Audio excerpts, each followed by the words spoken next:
Når foråret melder sin ankomst, er det ekstra vigtigt, at du får gjort din cykel ren. Vinteren har været hård ved cyklen, så du skal helt i bund med en grundig rengøring. Du skal selvfølgelig tjekke dæktryk og at dækken er i orden.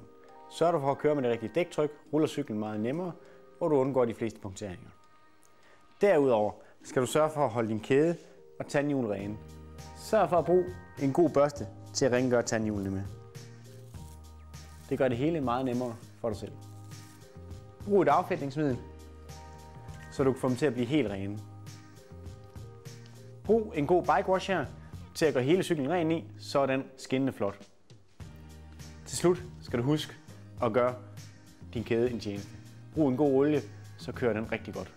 Når du har rengjort din cykel, skal du sørge for at tjekke de sidste ting.